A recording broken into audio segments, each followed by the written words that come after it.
इस अवसर पर उन्होंने शेर सफारी का आनंद भी लिया, जो उनकी इस दिशा में व्यक्तिगत पहल को स्पष्ट रूप से दर्शाता है। गुजरात के विभिन्न जिलों में एशियाई शेरों के संरक्षण के लिए केंद्र सरकार ने 900 करोड़ रुपए का आवंटन किया है। यह प्रयास न केवल जैव विविधता के संरक्षण में सहायक है, बल्कि स्थानीय पारिस्थितिकी तंत्र को भी सशक्त बनाता है। इसके बाद राष्ट्रीय वन्यजीव बोर्ड की बैठक में नए संरक्षित क्षेत्रों के निर्माण के साथ साथ प्रोजेक्ट टाइगर और प्रोजेक्ट एलिफेंट पर विस्तार से चर्चा की गई। ये सभी कदम संरक्षण के लिए अत्यंत महत्वपूर्ण माने जाते हैं। इसके अतिरिक्त प्रधानमंत्री ने स्थानीय लोगों की भागीदारी का महत्व समझाते हुए डॉल्फिन संरक्षण के प्रति जागरूकता बढ़ाने की आवश्यकता को भी उजागर किया। इस केंद्र का उद्देश्य वन्य जीवों की देखभाल और उनके स्वास्थ्य को प्राथमिकता देना है। इसके माध्यम से उन्होंने इको के तहत वन्य जीवों के संरक्षण के महत्व पर जोर देते हुए यात्रा के अनुभव में सुधार की आवश्यकता को बताया। यह दृष्टिकोण न केवल संरक्षण को बढ़ावा देता है, बल्कि पर्यटकों के अनुभव को भी समृद्ध करता है। विश्व वन्य जीव दिवस का उद्देश्य वन्य जीवों और उनके प्राकृतिक आवासों के संरक्षण को बढ़ावा देना है। यह दिन सभी के लिए एक प्रेरणा का स्रोत बनता है, ताकि वे संरक्षण प्रयासों के प्रति संवेदनशील रहे।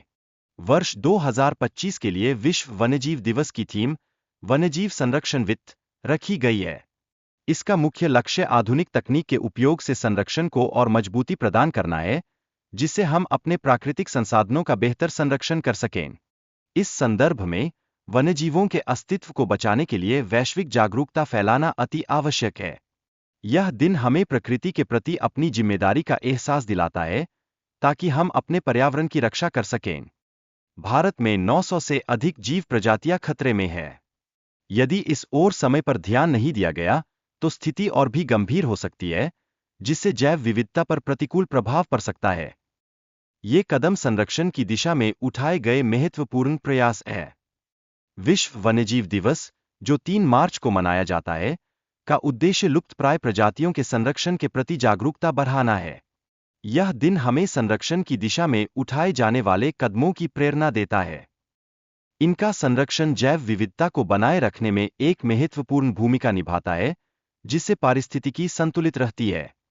यह नेटवर्क हमारे संरक्षण प्रयासों को मजबूत बनाने में महत्वपूर्ण सहयोग करता है, जिससे हम अपनी जैव विविधता को सुरक्षित रख सकें।